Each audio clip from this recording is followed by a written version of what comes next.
better get back, as it'll be dark soon, and they mostly come at night. Mostly. Welcome to Mostly Horror Movie Night. Mostly. Nice. I was teeing you up for that. I'm Steve. And I'm Sean. How's it going, Sean? It's going, dude. I'll be real with you. I slept on my neck wrong yesterday, and I didn't talk about it at all during our interview, but I'm in a lot of pain. But other than that, I'm fine. Nice. Yeah. We just had a super fun interview conversation with Patrick Patterson of the Los Angeles Clippers, professional basketball player in the National Basketball Association. Oh shit! Why a basketball player, guys?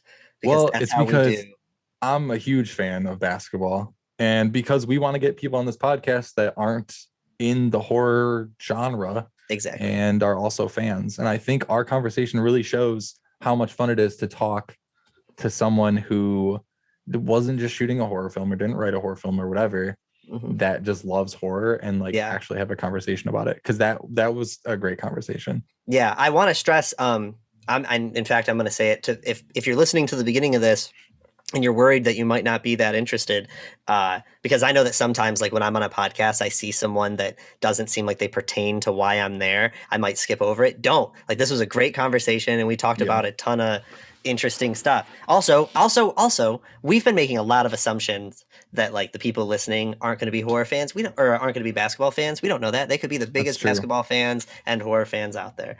And even if they aren't basketball fans, Pat knows his shit. Yeah, he knows his shit. I was consistently surprised as we were going, pulling these names out. And I'm like, damn, dude is a horror fan. I'm not going to say it because I'm going to wait for him to say it. But when he pulled out that one movie that I've been trying to get you to watch forever. Yeah, man. Which, by the way, watch that movie. Listen, if you can find a way to watch this, listen to the movie, watch the movie that we talk about at the end. Yeah, at the end. Stick around till the end to find out what movie. Exactly. So I don't have a lot to talk about right now. We're going to do, after our conversation with Pat, we're going to do a top 5 with Bruce and Cam. Yeah, I'll call on you in a second, Sean. I had my arm in the air.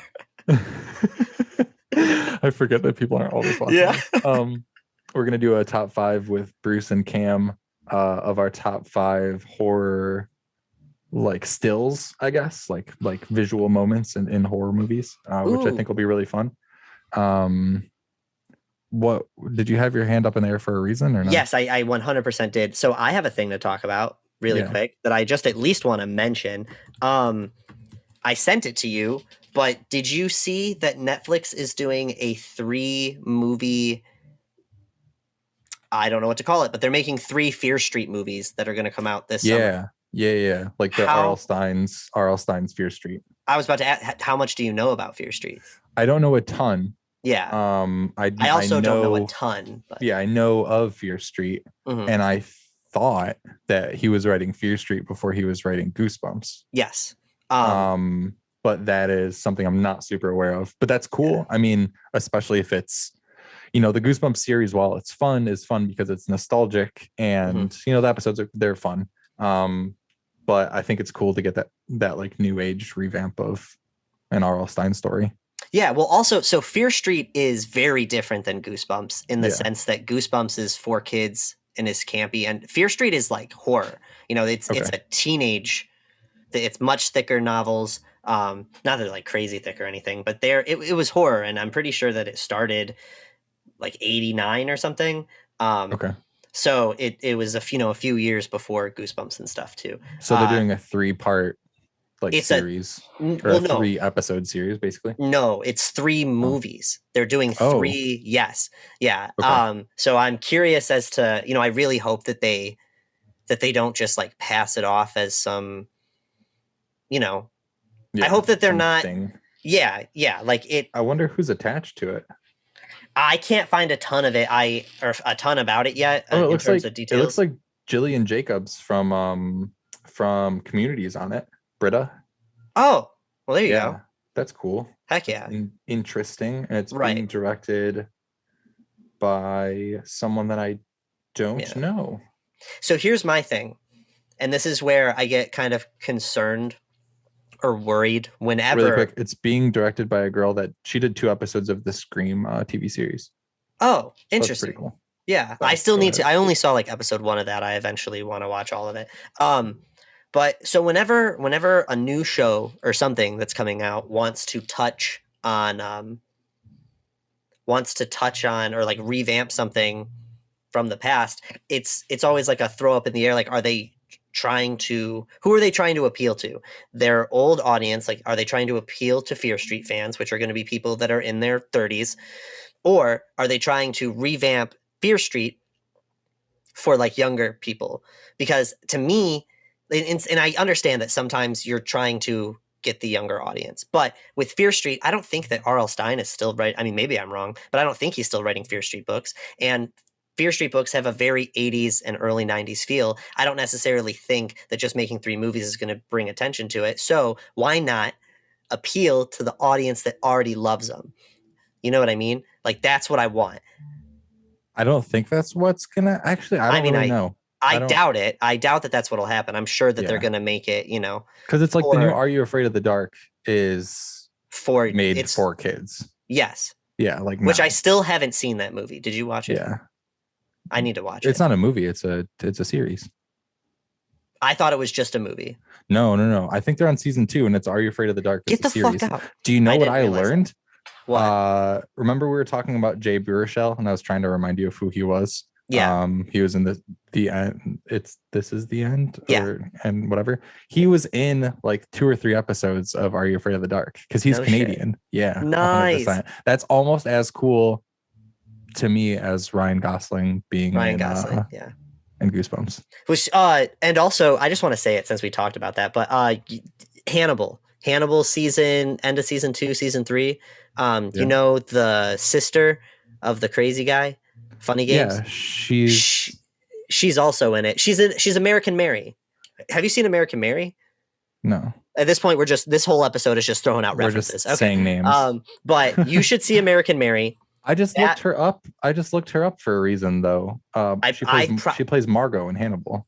Yes, that's who I was saying. That's what I was saying is Margot. Yeah, so the sister of the crazy guy, she plays Margot in Hannibal. She plays American Mary, and she plays the girl in It Came From Beneath the Sink, the Goosebumps episode. And she's like 10, cool. Right? And I could just tell by her face because she's got the same face. Yeah, that's pretty cool. Because people have a habit of keeping the same faces, Yeah, sometimes you just have the same faces you were born with. Unless there's some gorilla incident or something. I don't know. All right, cool. Well, enough of us just talking about random shit. We have a really fun conversation with Pat. I'll save that for the next episode. I won't say it right now. Now I feel I'll save another thing. It's just a movie I was going to talk about, but it's okay. We'll talk about more movies in a couple days. Okay. So let's throw it to our conversation with Patrick Patterson of the Los Angeles Clippers. Hope you guys enjoy.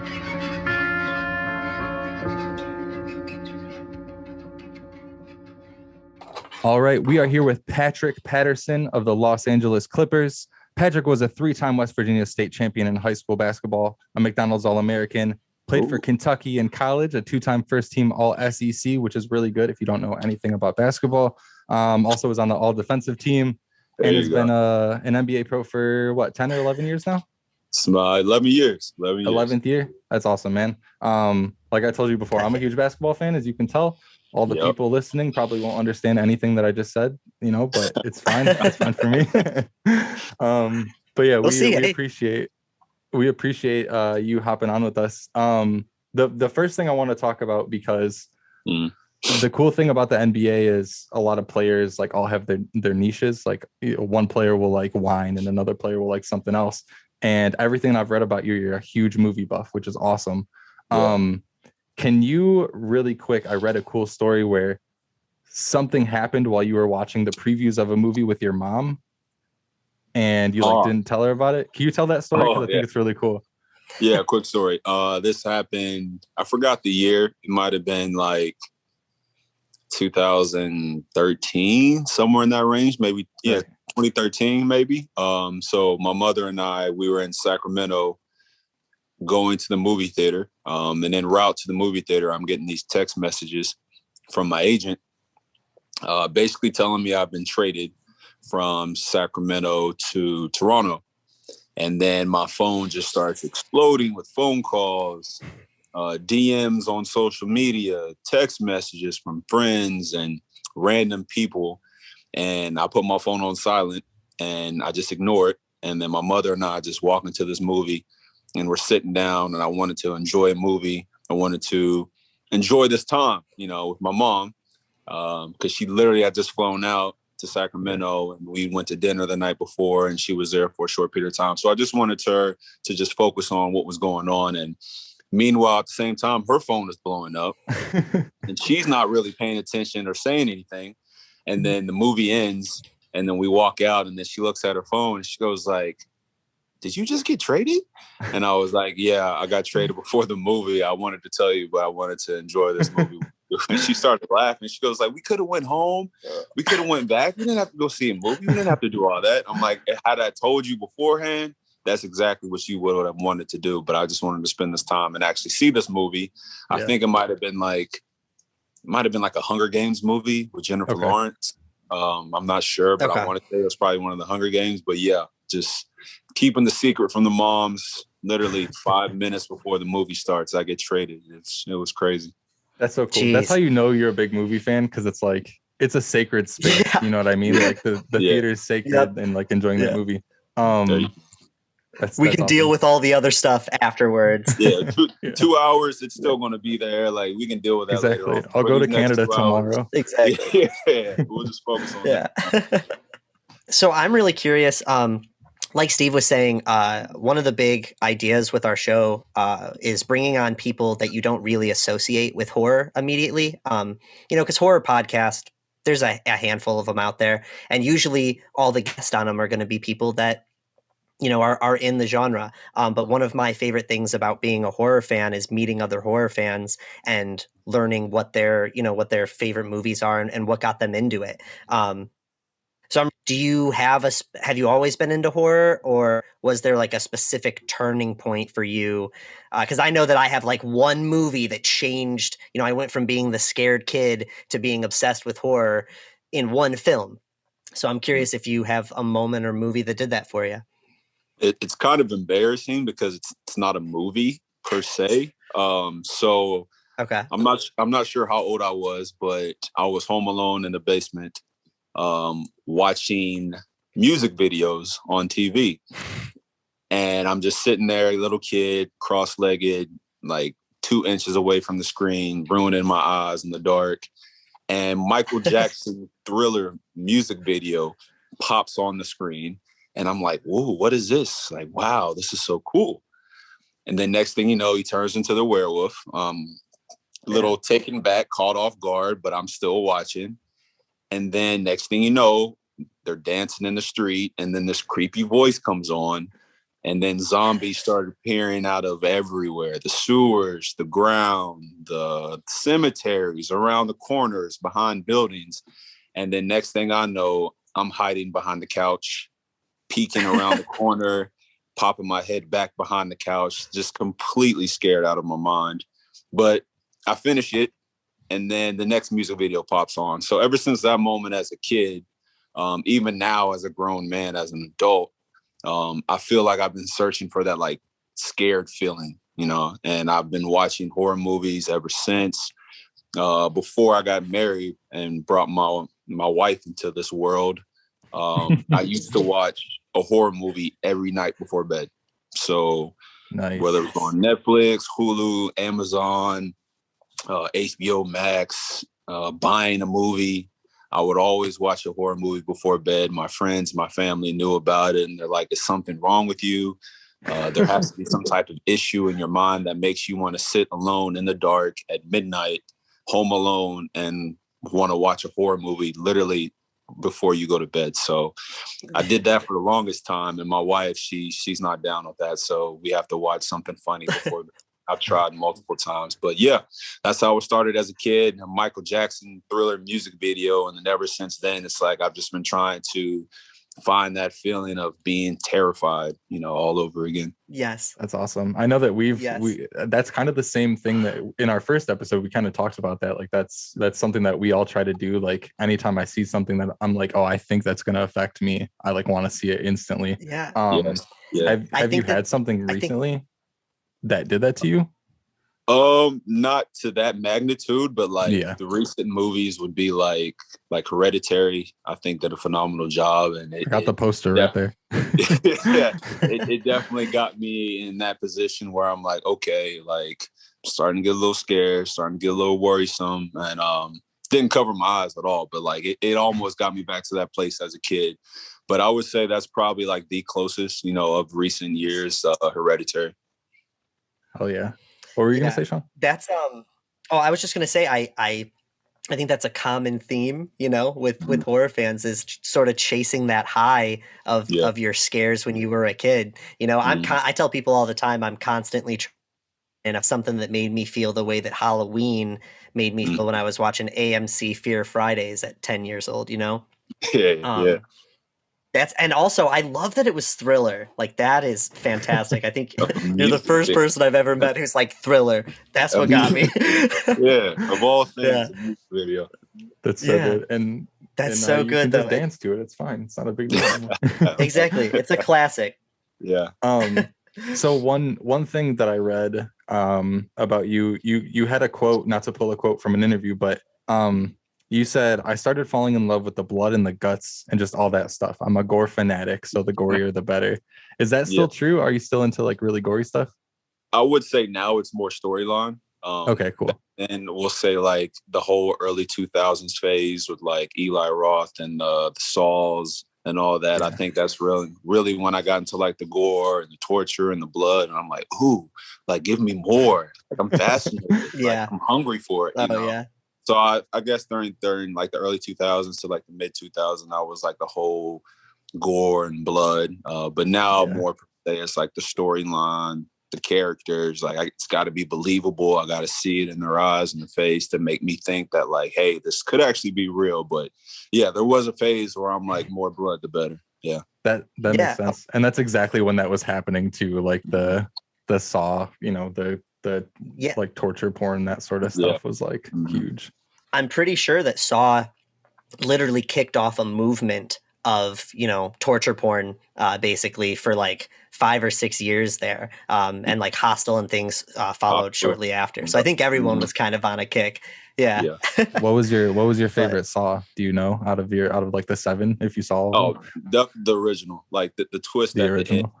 The twist at the end by far is like top 10 twists in the movie of all time. The dude laying there the whole time. The main guy, the main villain. Of course, the original sawing off of the leg. Just the first one is just it's unmatched. It's untouched. Yeah, that's cool. Yeah, I think that there was a portion of time, because I wasn't a huge horror fan back then, but I think there was a portion of time where like everyone became a huge fan of like that sort of stuff. And now if a movie came out that was like that, I don't think anyone would be as into it as these days once were. No, not these days.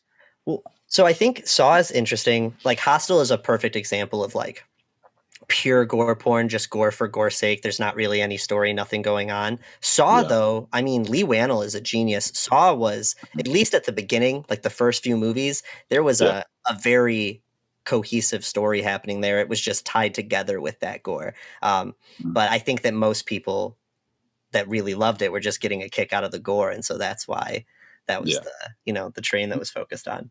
Yeah, and it continued on throughout the saga. I think it just focused more on the gore and the situations and the traps and the blood and the people being tortured and hurting themselves. I think it focused more on that rather than the puzzle and the storyline and the characters themselves. Yeah. Did you see that Chris Rock is producing like a kind of a kickoff of that? I think it's called Spiral. Spiral, yeah. But at least hopefully this one looks more like, the first couple where it's like, okay, we're talking more, we're developing characters more, we're teaching, we're telling, we're talking, we're going to make you care about, characters rather than just opening scene. You got like 10 people in a room and then they're all just trying to figure out what's going on. It's just torture and blood for like the next hour straight. Yeah. I agree. I've never been a huge fan of that sort of stuff, so I'm definitely we can move on. We can get to the next phase of horror. So obviously I'm impressed by your knowledge of horror films just off the bat. What would you say are your top? Let's go top 3 horror films. Well, like my top 3, I got to go like as far as like favorites, like favorites, your favorites, watch, all the time. Number 1, A Nightmare on Elm Street, the original 1982, 84, somewhere in that range, 84, The original one, Wes Craven, Johnny Depp, Robert Englund. That one like really made me fall in love with horror. Like Freddy Krueger is my all-time favorite like horror character. Like, what better way to kill someone is in your dreams? It's like the number one thing. You can't avoid it. Like, you have to fall asleep at some point. You can't run, you can't hide. It's like you fall asleep. If you stay awake too long, then like you'll see him even when you're awake. So perfect character. Second one would be 28 Days Later. I think that's like, to me, hands down, the best like zombie type movie, like living dead characters. They did it so well. Cillian Murphy. I think that might have been like the first time I ever saw him in a movie and seen him in anything. You wake up in a hospital and then not knowing what's going on in the world. That one like literally like scared me. Like, it was great. And then after that, The Strangers. I think I'm leaning more towards horror that's more believable and real. I think you have like, your possessions, you have your demons, you have your Ouija boards, you have all that stuff going on, and that's scary as well, but I think we need to get back to like real, authentic scares, like stuff that can actually happen in the world. And I think The Strangers, the original one with Liv Tyler, was like revolutionary. It was like the perfect one. You're at home in your own personal space, in your own safe environment. And what's the worst thing that can happen is 3 strangers come along and torment and torture you all night long until they kill you in the morning. So it's like, it's the most believable thing in our society today, and it's, I just loved it, and I love how like each movie that I like is like completely different, So, I mean, there's so much variety. I just got to tell you, you're talking to us like personally. Like Sean and I mean, Sean showed me The Strangers, I think. And I mean, I know it's one of my favorites. I know it's one of your favorites, Sean. Like, it's amazing. One of my absolute, not just horror movies, but one of my absolute favorite movies of all time. The tension that's created, in that movie, and so iconic. Like every movie that you picked, especially The Strangers and Nightmare, like some of the most iconic characters ever. Like, as soon as you see those faces, those masks in The Strangers, you can't, you know exactly who it is. What did you think of? I'm curious. Did you watch the sequel? I watched the sequel. I wish they hadn't made it. I wish they just stuck with the original Strangers and not tried to recreate or make a new one and make it a little different with changes. Just because the first one was so great, and I thought they waited too long as well. So the first one they should have just kept as is, left it alone, and just left Strangers number 1 and didn't create anything after that. But hey, it's Hollywood, I could not possibly agree with you more about everything you've been saying. Like 100%. It just didn't need to happen. Plus, a big part of the mystique, I guess, of that movie was that you never saw their faces and they just drove away. And you knew that they were doing it again, but it was in your imagination. It happened in other places. And then you bring it, if the new movie felt like it didn't know who it was trying to appeal to, the old audience that loved the original or the new one. So it felt back and forth, and it just gave us stuff we didn't need. Agree. So going back, so obviously The Strangers is amazing. I just rewatched Nightmare on Elm Street for the first time in at least over 10 years. And I was shocked by how much I enjoyed it, because I'm a person that loves like the new style of like, storyline driven horror. Not that Nightmare isn't, but I love Hereditary, the A24 style stuff. Have you seen a lot of the kind of like the 80s, horror films? Like, are you a big fan of that kind of movement of the 80s slashers, that sort of stuff? Not really anymore. No. I need like more realness, more creative, more believable. The whole 80s style to me really isn't appealing anymore. I just love that solely because of Freddie. Just that and movie, the way it like connects with me and pretty much paved the way for my enjoyment of the horror genre. So that's why it's dear to me. But the whole 80s style, the whole 80s slasher movement, like, no, I can't really get into it now. You don't like synth music behind every like corner? No, and then like the transition, the blackout, and then the black fade in randomly throughout the movie into a new scene that's completely different time, could be days later. Like the transition doesn't really make sense. But nah, not today. For sure. That's what I was curious about. Do you? I know, Sean, you're probably going to ask this, but do you like the remake of Nightmare that they did? I like the remake that they did. Yeah. Okay. I thought that one was great. It was like mid 2000s. Yeah, like 2010 or something like that. Jackie Earle Haley is. I thought that was great. Like, I thought they did a great job with that. And then of course, they made like the Freddy and Jasons. They made even like Nightmare on Elm Street part 1, 2, 3, 4, 5, 6, like all through that. Like those were just okay, couple better than others. A few of them were letdowns, but I thought the remake that they did in the 2000s definitely lived up to the original and did it justice. Yeah, it's really funny that you say that. That Nightmare is one of your favorites, but you specifically love the original and not the sequels a ton. Because I'm the same way. I love the original Nightmare. I like the sequels. Dream Warrior is a lot of fun, but then I like the remake. Like for me, it honestly goes original, remake, and then the other ones for different reasons. And I have because I also like I need it to be real most of the time, but I at the same time I have like a weird love-hate relationship with the 80s horror flicks because it's fun to watch how, as cheesy as they are, like those practical effects, it's cool. And Nightmare is a great example. Like they'll have the cheesiest, like when he's walking with those arms, man, like the most unrealistic thing in the world. Or like when the end scene when she's in the car driving away with her friend Johnny Depp, and then her mom is standing at the door, and then the arm breaks through, and it's actually real. And then scene changes to a dummy, a mannequin, and then you can completely tell it's not real and gets pulled in. Stuff like that. It's funny now to watch. It's entertaining, but it's like, wow, I can't believe like that actually worked and they got away with stuff like that during the 80s.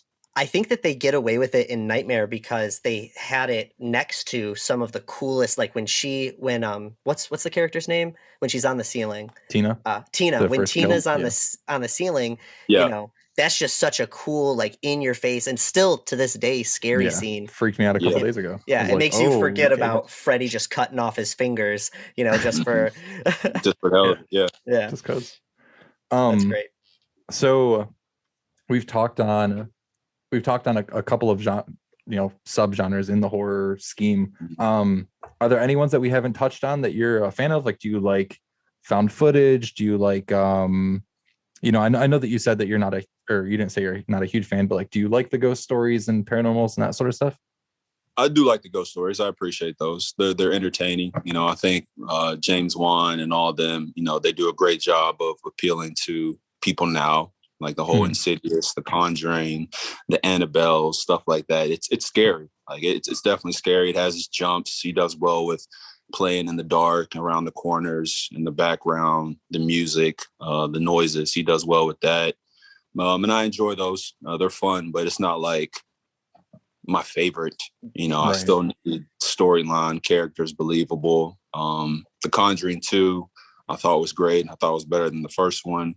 The Annabelle series with the doll is cool and all that, but I just like to think more now in horror stories. I like to be entertained from the character aspect rather than just like the cheesy jumps and the cheesy scares and stuff like that.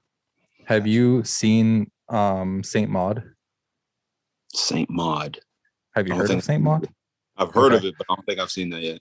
So it was a movie that was supposed to come out last year on Easter, and obviously the world changed and movies didn't come out anymore. But it's A24, so like Hereditary and all that kind of group of movies. But it just came out on VOD like pretty recently. And if you like Hereditary and like that style of stuff, I think it's on Epix, is like the streaming service. Okay.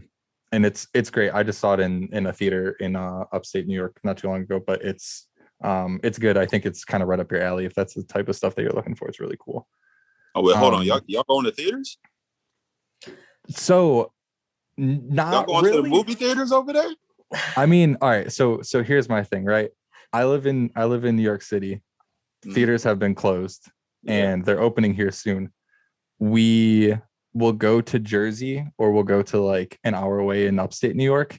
But we're talking like 3 people in the theater. Everyone has their masks on. You know what I mean? Like it was one of those things where the very first time that we went post COVID, or not that we're done, but in the middle of COVID, I was like, if we go and there's too many people or we feel uncomfortable, whatever, we'll just head back. It's not a big deal. It's $10, whatever. And so far it hasn't been bad. But now that theaters in the city are opening up, while I'm really stoked about that, I feel like, I mean, especially in the city, there's going to be too many people kind of going out at once. So I don't know, man. I know you guys can't like do anything. Is that killing you not being able to go? Yeah, it's killing me over here. Like my wife and I had a weekly routine of going to the movie theater, watching a movie, and I think it's been like it's about to be almost a year or well over a year. When they'll be able to do that all over again. And it just feels so weird not being able to do something as simple as that, just driving to the movie theater and sitting down. But they did a good job during the pandemic of having drive-in movie theaters, whether it's in like a random parking lot, parking structure, and an open field. I thought they did a good job with that, but it's still not the same of just sitting down in a random chair, having some popcorn and watching a movie in a nice air-conditioned theater, Yeah, I agree, man. I'm right there with you. I haven't seen one in a year. It's funny though. Me and Steve used to be roommates, and we were in quarantine for like a month and a half. And Steve's like, "Forget this, man!" And he just orders this projector, and we basically turned our living room into a theater because we were right there with you. I went at least once a week.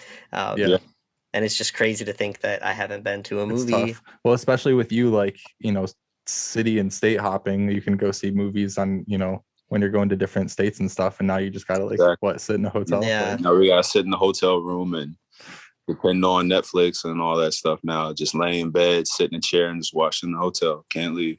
Jeez. That's a bummer, man. That's a bummer. I feel bad and envy your profession at the same time. So it's kind of we're in this weird spot. But all right, so let's talk about something else. So talking about the NBA, right? Like I said, I'm obviously a huge fan. I know more than probably the normal person does, especially people that are probably listening to this podcast. But the NBA has a wonderful platform and is, the majority of the NBA are people of color. And out of all the professional leagues, the NBA has been the league to speak against police violence, to speak against, to prop up the Black Lives Matter movement and really talk about racial inequality, which is fantastic. And I think, obviously the other leagues follow suit, but the NBA is obviously the one that's doing it the best and using its platform the best. When you look at horror films, obviously, I think people of color have always been kind of written a certain way in horror films up to recently. How do you feel about the new kind of wave of representation? Obviously you have the Jordan Peele movies. You have, we were just talking about Candyman before you hopped on our call, like Lovecraft Country. Lovecraft Country. Yeah. Do you see like a change? And kind of what do you think about how, people of color have been represented in horror films? Yeah. I'm seeing somewhat of a change over these years. Like granted, like before, back when I was a kid growing up, it was 99%, white dominant, you're right. 1% African-American in the movie, and 99% of the time, the African-American dies first, very rarely makes it to the end of the movie. And there might just be 1 or 2 characters that are African-American in an entire movie, horror movie itself. So we've gotten better, as a society, community. Hollywood's definitely gotten better with having more Black movies with more Black characters, and those that are either the hero or they make it all the way to the end and they die last, but at least, the roles are changing throughout the course of time now. So like I said, we've gotten better, but it's still not great. I don't know if it's because of Hollywood or if it's just because of, Black people just really don't care about horror as much as, white people do. Myself, my teammates, not many of them like horror. They love their action and their comedy, and not many of them like horror. So it might be like that across the world, but I am enjoying now seeing, like you just said, Get Out, and I thought it was Antebellum. Yeah, another one. So there are more coming out there now, and they are good. They're enjoyable, but still not where we need to be just yet. But improvements definitely say something and go a long way. As a lover of the genre, I'm super excited not just to have more Black representation in the movies, but to have more Black voices and creators making the movies, and not just like politics of it aside and like social needs aside, because those are very relevant. We could go on about that, but honestly, I just think that the Black community has so much to offer to the genre that isn't, like, we know what white people are afraid of. We know, like, there's, like, for real. Yeah. And I think that like Get Out is such a great example of, of touching on a whole different genre of fear that it just untapped potential. Like, I'm just thinking about the artistic side of it and I'm excited, So, so you were talking about your teammates and how they're fans of action and that sort of stuff. Are there other NBA players that are horror heads, horror fans that you're aware of? That's a great question. Not that you know. I want to say that there's got to be. I've been on, I think this is like my fifth team in the NBA, and I've met so many guys across the league worldwide. So I want to say there's got to be guys that are interested in horror as I am. Maybe even more so or passionate about it. I remember like talking to some guys, about like horror movies whenever they dropped and what they thought about them and if they went to go see them. But here recently, these past couple of years, I don't think I've really had any conversations with anyone about horror. It's not a genre that anyone, really likes that I'm around, because they love the whole, like I said, action comedy. Couple of them like the suspense and the thriller stuff, but like the horror stuff, there's not too many horror heads out there. So hopefully after hearing this, maybe, some teammates and some previous guys I've come across throughout my years in the league will, raise their hand and step up to the stage, step up to the mic and let their voices be heard. That's what I'm saying. Come out of the woodwork and I need more NBA players on this podcast. This can be a strictly NBA player horror podcast for all that I care about. That's fine with me. Yeah. Come on here and talk about your favorite horror movies for sure. Awesome, man. Well, we appreciate you chatting with us. Really glad that we got to talk to someone about, our favorite horror movies and your favorite horror movies. This is not something that I had written down, but is there any horror movie that's kind of like not unknown, but that you think a lot of people haven't seen that you would recommend, or maybe one or two? Oh man, putting you on the spot. Sorry.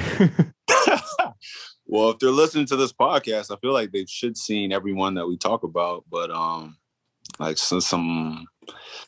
but they've definitely seen, like, I'll just go off what I just watched like recently. I just like a couple old ones the other day. So Dead Silence.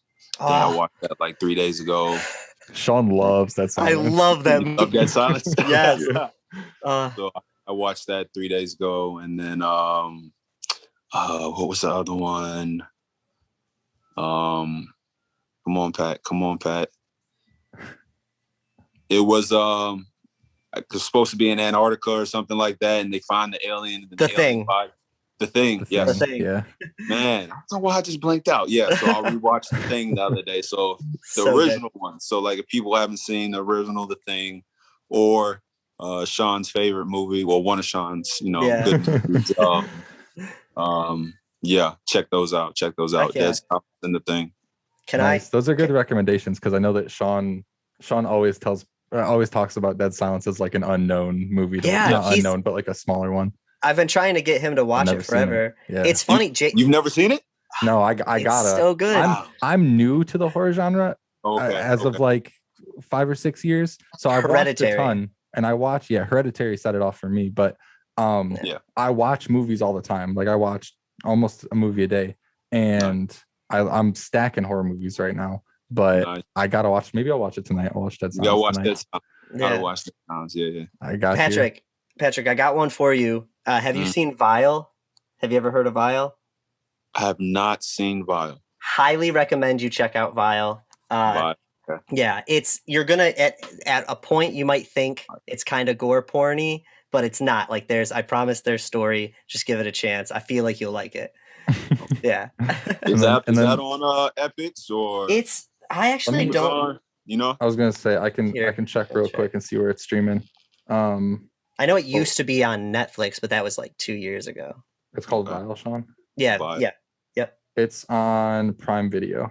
There you go. Prime Video. Okay. And what was the other one? I'm gonna write it down too. The other one you said earlier, Steve. Oh, Saint Maud. Saint Maud. Okay. Yeah. And then what we can do is I'll get tickets when you guys play the Knicks, and I'll say what's up, and then I'll let you know. Yeah, let us know what you thought. You can be like, "Yo, it was a good movie." Yeah, that's a plan right there. For sure. All right, man. Well, again, thank you for coming on the podcast. It's been great to chat, and good luck against Washington tomorrow, right? Yeah, we got them Wizards tomorrow, man. I appreciate that. And thank y'all having me on here, man. Hey, no problem. Thank you so much, and good luck. Yeah, like you said. Thank you, guys. All right. Talk to you later, man. Take care, man.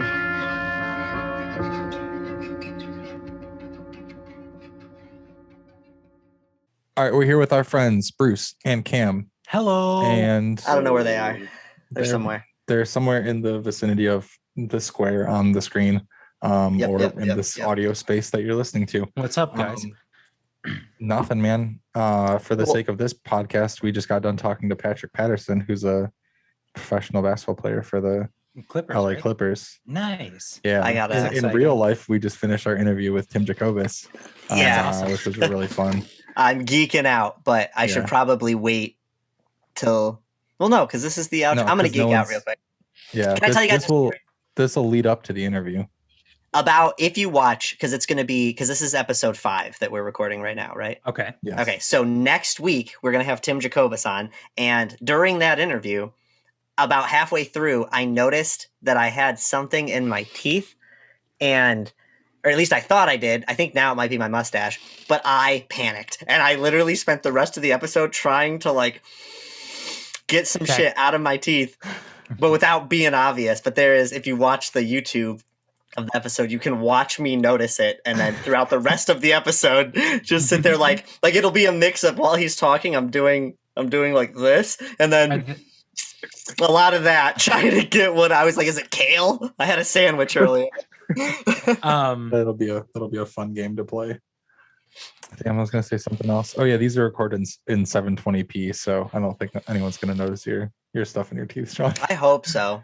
I hope so, man. I was just everything, and then Steve dropped the call. I would like to interject really quickly. Who runs the Mostly Horror Twitter account? Me. Steve, I think I won the poll. You did win the poll. Yeah. You won the poll for episode 1. Yeah. Which we'll do a poll for episode 2, maybe tomorrow. And that was that earlier. I got excited. And that was the scare team poll, right? Yeah. I got to be honest. I think Cam deserved it, but you won. I Bruce, think Cam deserved it too. After looking at him. Yeah. I got the Insta comments, and Insta's where it's at. Yeah. All right, you're gonna fuck up our Twitter sponsorship. For today's top 5, we are doing top 5. We'll call them horror images. So stills, screenshots, whatever you want to say, from a horror film. Whether it's just imagery, doesn't need to be necessarily famous. It can be, but just your top 5 kind of images in horror. While Sean has been going first every single time. I'm going to stick with Siri and see if she picks someone else to go first this time. Am I the same number? Am I 3? Bruce will be 1. I'll be 2. You're 3. Cam's 4. Let's see. Pick a Nice. number 1 through 4. Pick number 1. 4? 4? It's Who number is it? 4. Cam's going 4. first this time. All right. So first overall pick. Cam, what are you choosing? I'm choosing Michael sitting up behind Lori after she thinks that she killed him. It's just a super iconic shot that's been used over and Nice. over again. In so many things. That's a good one. 100%. Yep. I also should throw out, if you're listening to this, major spoiler alert. We're probably going to talk about scenes in movies that you may or may not have seen. If all of us choose different things, there's going to be 20 different movies. So I feel like there's a high risk of spoiling. So spoiler alert. So You're not like I'm also going to throw the well-rounded images. horror fan. Yeah. I'm also going to put the images on the screen if you're watching this on YouTube. So do with that what you will. Yeah, you can't get mad at us. That was our official disclaimer. Exactly. If you haven't seen Halloween yet, that's on you. Also, should we make a thing? So here's my thing. I think, are we going, like, now that Cam picked a moment from Halloween, can we pick moments from Halloween, or should Halloween? I think so. There's so many movies with multiple great shots. Right. I think it's there. Right. I just didn't want us to all reach a point where we're like, but I think that it probably will be fine. I have 2 written down from one movie on my list in case a bunch of mine get picked. So that's fair. Just whatever happens. All right, Bruce, number 1 for you. I'm doing the Grady twins in the Overlook Hotel. Like the Grady twins from The Shining. Yep. Annie and his bike.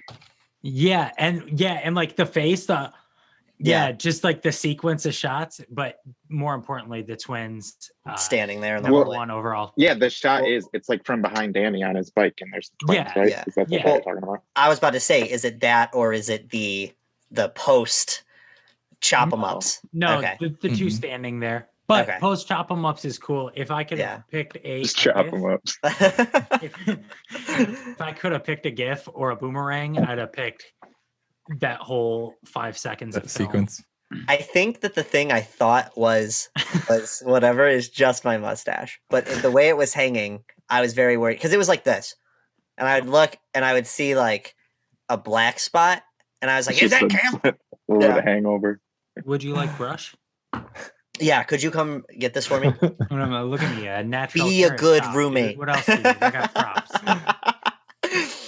All right, whose turn is it? My pick is going to be the because I just watched it and we just talked about it in the Patrick Patterson episode. The A Nightmare on Elm Street. I knew it. Freddy coming through the wall.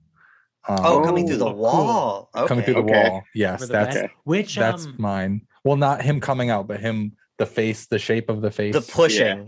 Pushing. Yeah. Yep. Yeah, that's a good shot. That's mine. That's my number 1. Sean, what about you? Is anyone else keeping track of these? I'm writing them down, yeah. Oh, okay. All right, so I don't necessarily have to. Yep. But I like to do little bits. So I'm going to toss it back to the first episode and talk about one of the first images that I saw in horror that really fucked me up when I was like 4 years old. And I'm going to pick Drew Barrymore with stab wounds hanging in the tree when her parents come home and see her. But specifically the image where it like zooms in on her in the tree right before the title. I already have that GIF saved from episode 1, so I'm going to throw it back in here for episodes 5. It's going to be perfect. For sure. Yeah, it was just, oh man, that even today, it holds up. That is just a scary image, man. It is. All right, Bruce, you get to start off round 2. Oh, I get to start out round 2. Let's do modern horror. I'll take modern horror for 600, Stephen. The asphyxiation shot, the sister from Midsummer. As somebody that's pretty desensitized to horror, that shot stuck with me for like 2 weeks. It's terrifying. Especially 3 minutes into the film. Mm-hmm. Yeah, because it just hits really hard. And I was just like, damn. When I saw that, it spooked me. Also followed by a great crying scene, which Ari Aster loves. He really loves to just let people lose their minds for about 4 to 5 minutes on film. Guttural Scream crying. Yeah. Like not like ugly like Kim Kardashian crying. Who's the ugly crier? Someone. Very raw. Justin Long in New Girl. You're such an ugly crier. All right. just watched that episode. It's so good. Yeah, that's a good pick. All right. Mhm. Well, sticking with Ari Aster, I'm gonna go with the Hereditary fire shot of, Ah, I knew Of, that was gonna be on your list. of them standing, and you know, It's a good one. it's a great one. I'll throw it You up have a because I don't know tattoo how to of it. describe it well, but yeah, I have a literal tattoo Yeah. of it.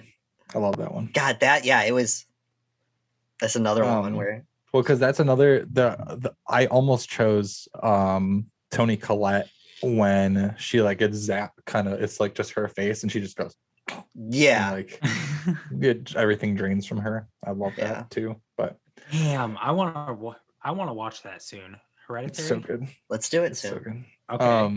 In 5 right, minutes. Sean. Right now. Number 2. Okay, it's me again. Wait, what was Yep. Cam's second? I haven't gone Yeah, yet. Cam- Matt, in for a you. second. He's gonna be Oh, last in the I keep circle. thinking it's gonna go in the. I forget that the order switches. All right. So my number 2 is going to be Mia splitting her tongue on the stairs. Oh, She damn! I had that one queued up too. Oh man, That's hard to watch. Very I- good. dude, that was my Facebook header for like a month, and I remember specifically, Cameron, your mom, Jackie, was like, "Why would you put this?" She's like, "I didn't need to see that." But yeah, So That was brutal. my. That was going to be my third pick. I was looking up something for the Evil Dead recently to try to find like an image or a GIF to use for Yeah. the show for some reason, and that showed up, and it still is just like it's brutal. It Gross. just, it's hard Yeah. to watch, man. not a fan. All right, Cam, number 2. All right. I'm gonna go with The Lighthouse. I think it's a shot I specifically remember where they're drunk. I think it's when they're drunk and they get in like the fight. But then they're like collapsed across from each other at the bottom of the stairs. And the camera's like up above them. So you see the spiral and their legs are like cocked out like perfectly opposite. It's just a super cool shot. Yeah. Yep. I know exactly what you're talking about. That's a good one. That's a cool movie. The movie's Um, weird. Yeah, that Yeah, movie was very strange. so I think they're done or almost done shooting his next movie. Robert. Oh, Eggers' yeah? next movie. Is it another horror? I think it's horror. It's it has Anya Taylor-Joy in it Hey. again. But it's The Witch, too. it's called Norse something. Oh, I alright. saw a headline Norse. about that, but I don't remember. Yeah. That what could be- it was. It could be cool. A I'm Norse sure it's horror gonna be- movie. Great. What And has was- weird accents. Oh, The Ritual. The Ritual was like a Norse horror movie. Oh yeah. Um, Did you guys watch Good Time? I haven't seen it yet. yeah, it's great. I have not. Somebody just recommended it to me the other day. I'd like to watch it soon. Yeah, it's Robert Pattinson. It's the Mhm. guys that did Uncut Gems. It's their movie before Uncut Gems. Oh, I didn't know it was them. Yeah, it's amazing. Cool. It's I'll have really to fit that freaking in good. soon. All right, Who's round got it? 3. I'm going first. And my shot is going to be from Get Out, which this episode isn't going to come out until, so the episode that you guys are listening to, if you're listening right now, is going to come out March 8th. We're recording this on February 24th, which is the 4-year anniversary of Get Out. Just wanted to throw that in Oh, there. nice. The sink into the floor scene or shot Oh, of him yeah. sitting there. Obviously super iconic now, but Yeah. it's great. That's one that'll Damn, I gotta definitely like, rewatch be that soon, remembered too. forever. Yeah, Yeah. Good I one. think I'm probably gonna watch that tonight because Nice. it's so good. All right, Sean. Let's do. Okay, so this totally counts. This totally counts.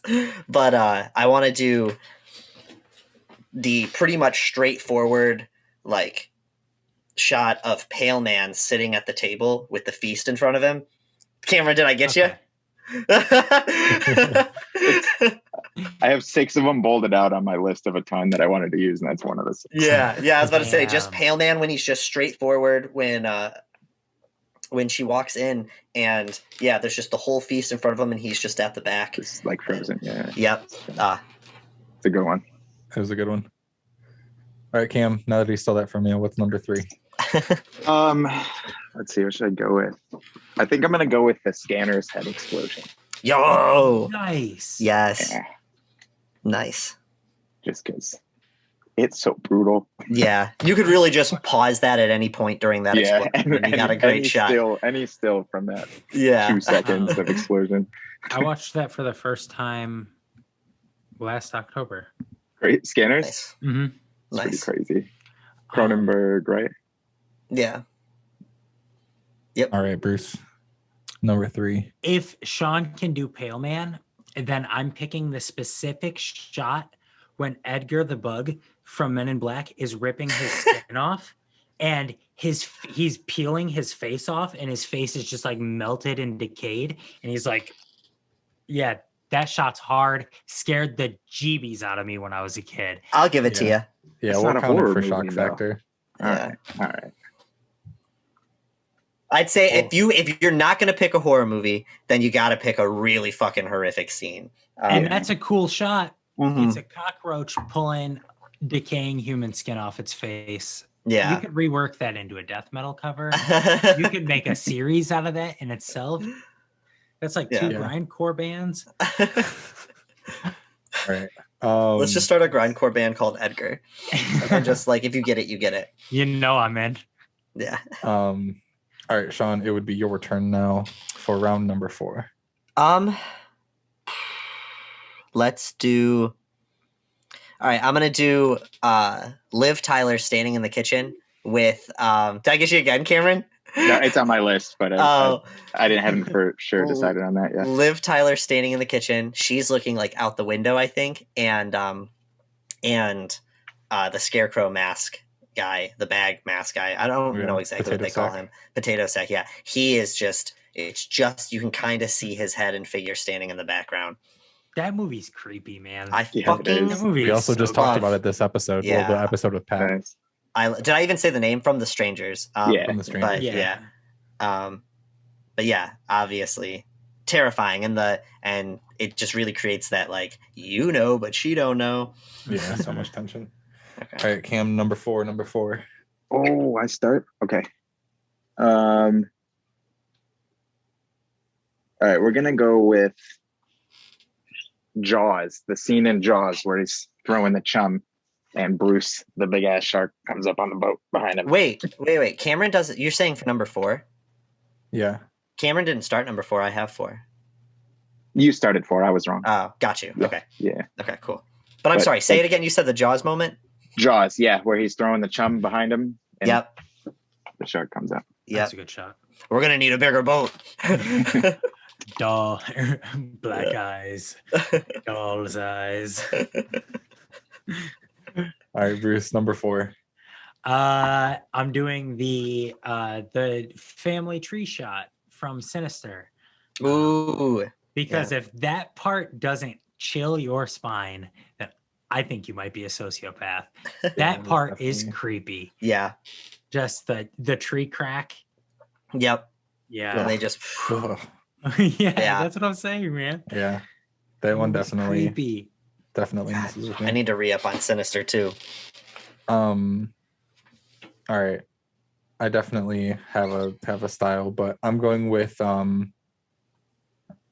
almost the end of The Witch, when Anya Taylor-Joy is walking up and the witches are floating. They have just floated, and the singing is at a very like peak. And she's like before in she starts to float. Nice. so she's in the foreground and they're in the They're like in they're off in the background. distance. Yeah, she's walking towards them, kind of naked. Yeah. And they're all they're like a moment hits and they all just go whoop and lift up into the air. Yeah. I love that shot. We've totally talked about this too. I love The Witch. I Mhm. just wish that it ended on that shot. I Yeah, as didn't opposed need to the her floating. the next shot of her with them floating. If it would have just boom and stopped, Yeah, love it. I agree. I still love it with it, but I think it could have been a good decision. But that's Mhm. okay. All right. So now we need to see who's going to start round 5. Pick a number 1 through 4. It picked 1, which means Bruce gets to go first in Damn, round I get 5. round 5. Round 5, finish it off. I don't know how I'm going to write these down when I put out the draft. It's going to be difficult. Yeah. I was thinking about that. I was going to go real obscure, but following our tradition of talking about Antrim on this podcast, which if you haven't seen Antrim, go watch Antrim. I'm gonna pick the black on black shot. Yep. Hell yeah. Because And I don't even talk about it more Yeah. than that because we know. Yeah. And if you've seen the movie, you know, but that one we're not going to spoil.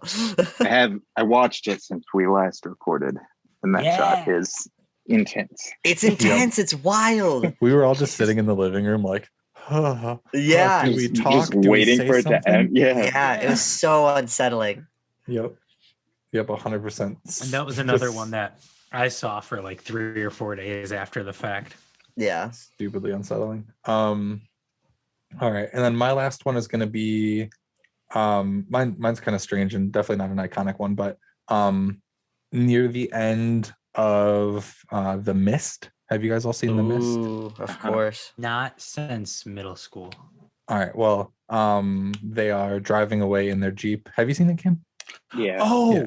Okay, they're driving away in their Jeep, and the humongous Lovecraftian monster kind of like walks over them. Yeah. Just like a landscape shot, and it's one of those like damn moments. But also it's just a really, really cool looking shot. So that's my 5th round. The Also, end of that movie, movies, approximately 5 minutes after that shot. rough. Yeah. One of my God. favorite That's- movie endings. that's what I was Yeah. going about Yeah. because I had So Devastating. devastating. Yeah. Yep, it's probably my favorite Stephen Heartbreak. King adaptation too. It's so good. Really? Yeah, That's a good one. I love that movie. All right, Sean, number 5. It's tough. I'm really torn between 2 here. But I think I'm gonna go with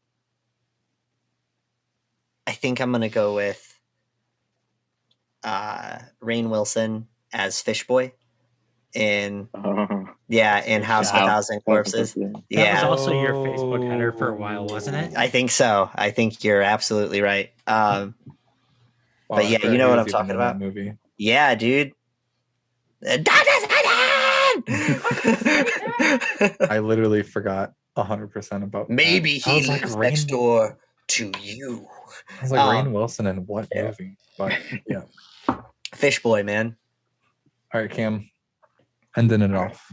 Yeah, I'm torn between 3 here that I didn't think I'd have all 3 of them left at this point, but I think I'm gonna go with the breakfast scene from Alien. Oh, Oh, Star. nice. Yep. Yep. Yeah, Nice. where they're all just chowing down and out of nowhere. All right. That's a good shot. yeah, that That's a good one, scene. because there's the whole story about like they had a rough idea, but they didn't know that they were going to be What was gonna seeing. happen? Yeah, Yeah. they didn't know. Like, I think they knew like what was supposed to happen in the scene, but they weren't expecting to see it in front of them. They didn't know he was all rigged up and ready to go. So I didn't know good. that either.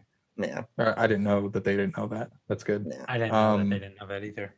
A quick honorable mention. So everyone gives a quick honorable mention. I want to throw the Blair Witch, basically the ending, Mike in the corner. John. I think that's one of the more like heebie-jeebie Yeah.